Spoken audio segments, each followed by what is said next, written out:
Alright, today I'm going to make an F-actin network. This is the first step in our myosin spin-down protocol. So the myosin spin-down just entails purifying myosin, that's from the -80. Usually when we have these aliquots that come from the cytoskeleton company, there's a significant amount of dead myosin, and that can actually affect the dynamics of your network if you were to add it in, because it binds to actin. So we're going to put it through a purification to make sure that all of our myosin in our samples is actually alive. Okay, first step I'm going to do is make an F-actin network. It's just going to have to sit on ice for about an hour to polymerize. I grabbed both my dark actin for the network and the myosin from the -80 while I was up there as well. So those are just both on ice right now. Okay, first step in our actin network, 2.65 microliters of DI water, deionized water. It's been autoclaved.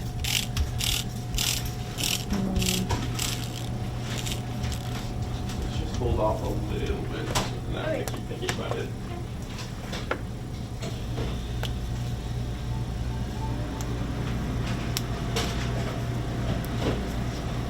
And I'm just adding that to a tube that's been labeled FA for F-actin. Okay, next up we're going to add 10x G-buffer. G-buffer is just a buffer that helps the actin polymerize. It's at 10x with the stock, and then when we put this much of it in, it's going to be at 1x for the whole sample. So I just grabbed that from the freezer. 1.3 microliters of that.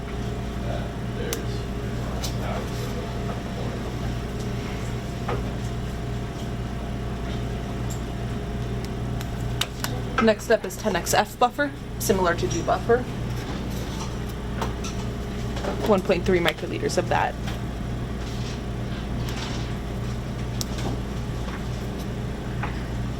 Add that to our sample.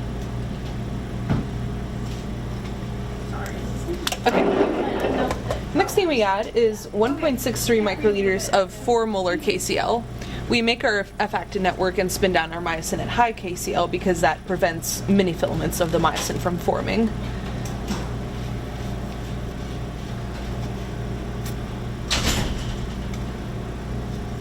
Four more molar KCl. Okay, add that in. Okay. Next thing is we add our dark actin. It's going to be 4.53 microliters. This is the reason that dark actin aliquots tend to run larger than, say, tubulin or labeled actin.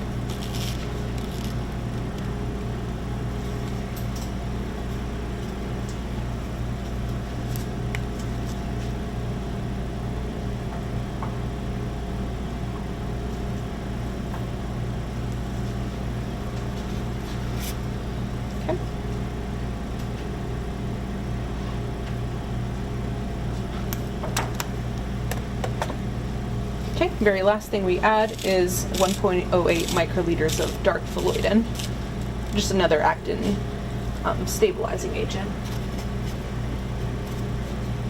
I'll let that defrost in my hand for a minute. What's going to happen is this network is going to polymerize on ice for at least an hour, and then we're going to centrifuge it with our myosin in it. And it's a good idea if you're preparing a myosin-driven network to actually prepare your network that you're going to image during the time that the F-actin is incubating, because the timing tends to work out better that way. Okay. Dark phalloidin. I'm gonna get some acetic acid. Oh. Okay. I didn't know that. Yeah. And then we'll just mix this network up. Yeah.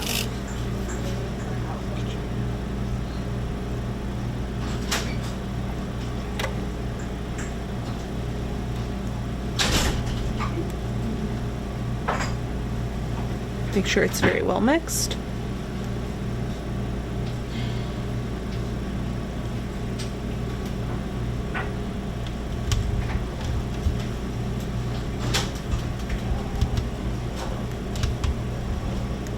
Right. It's visibly pretty homogeneous now, so we'll just put it right on the ice. Close the lid and find something to do for an hour. Okay, So now our F-actin is done polymerizing, and what we're going to do is add ATP and myosin so that we can start the myosin, the dead myosin binding to the F-actin. You can assume that process starts pretty much immediately, so then we're going to put it into our centrifuge and spin it down for 30 minutes at 33,000 RPM and 4C, and then that's going to filter out the dead myosin from our sample. Okay, so here's my F-actin. I'm going to add 0.52 microliters of ATP to it.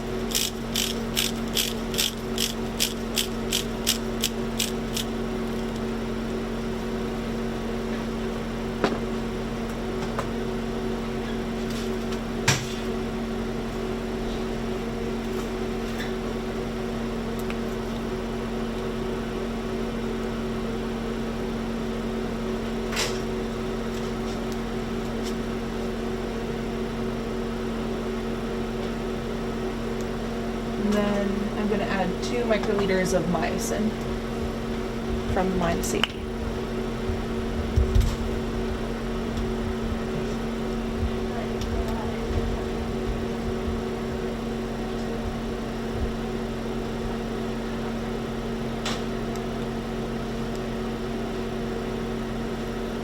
You can edit this in post. It's just like not repetitive at all.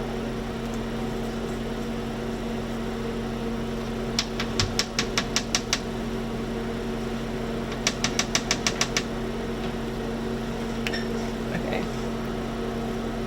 2 microliters of myosin.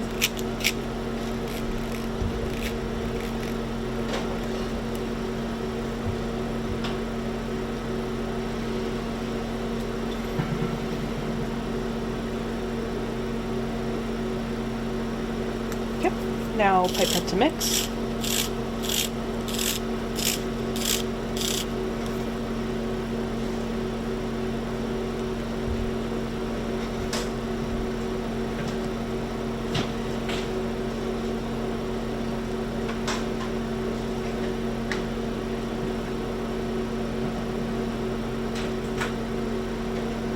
Okay, our total volume is 15 microliters, so I'll grab this pipetter and use that to transfer to my centrifuge tube.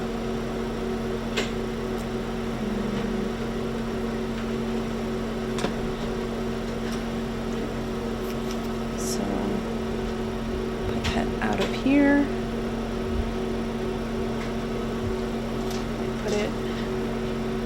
Try to aim for the bottom, but it really doesn't matter because it'll be spinning down anyway. Okay. So I didn't show this part before, but what I did pretty much as soon as I started my F-actin polymerization was turn on my centrifuge, make sure the door was closed, and then hit vacuum so that that cooled down my centrifuge to 4C. It does take a pretty long time to cool down, so try to not forget this until you need to spin down your myosin. Okay, now to open it, I'm going to turn off my vacuum. Wait until you no longer hear hissing. You'll be able to open the door. Try not to make this part take forever because it is cooled down and it'll start heating up. I just press this button in the middle of my my rotator holder to release it. I'm going to unscrew the cap. Okay.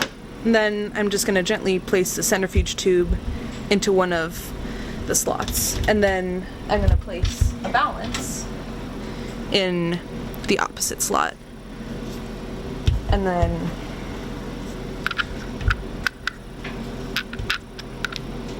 close this very tight. And then back in my centrifuge, I place it down here, click on, close this all the way.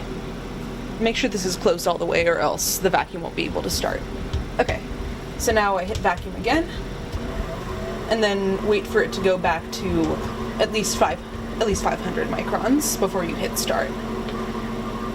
And then I would advise at first at least to just kind of hang around the centrifuge while it's spinning down, because sometimes it'll throw an error in the middle of your spin down, like centrifuge was above 5 microns for more than 5 minutes, and then it stops your process. If that happens, just start the spin down again to make sure that none of the dead myosins diffuse back into the sample. And then, yeah, sometimes the door just doesn't close properly, no matter how carefully you do it. So, yeah, we need to be back here right when it ends, because if you let it sit after it stops rotating, the pellet will just diffuse back into the sample, and it was kind of pointless. So yeah, see you in 30 minutes. Okay, so our centrifuge is about to be done.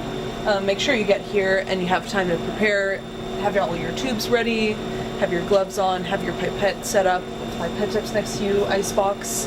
We're gonna do, just stop now. Now it's decelerating the rotation. We're gonna wait for it to make a little indication sound, so then we can set the vacuum back to air, back to room pressure after that. And you want to do this fairly quickly, because the longer you wait, the more time the pellet has to diffuse. So I'll just finish labeling my tubes. What we're going to do is we're going to carefully take off the supernatant from our centrifuge tube. Our total volume is 15 microliters. I set my pipetter to 8 microliters, and then I'm just going to carefully take off the volume that's on the very top, avoiding the sides. So now that's ready, I'm going to turn off the vacuum, let it come to air pressure. Slowly open, press the button, very gently take it up, open this, and then I have this fancy gadget right here that'll drag out my my tube right here very carefully. Be careful not to turn it too much or mix it in any way. Okay, now you can see where the liquid is at the very bottom. What I'm going to do is get my pipette tip to the very edge of it and just very carefully draw 8 microliters, not touching the bottom at all, not getting any of the pellet. Okay, and then I immediately transfer that to centrifuge tube, put it on ice, and our myosin is purified. And we're done. And then you can shut off your centrifuge, close the door after that, and then go on to making your sample. After I'm done taking up my myosin, put it on ice, everything is okay. I'm just going to take out the balance so that it's not confusing for me later and I know where it is. Put it somewhere I can find it by the centrifuge. Alright. This. Close that. Put it backward into the centrifuge. Close the lid. And then I can just turn it off.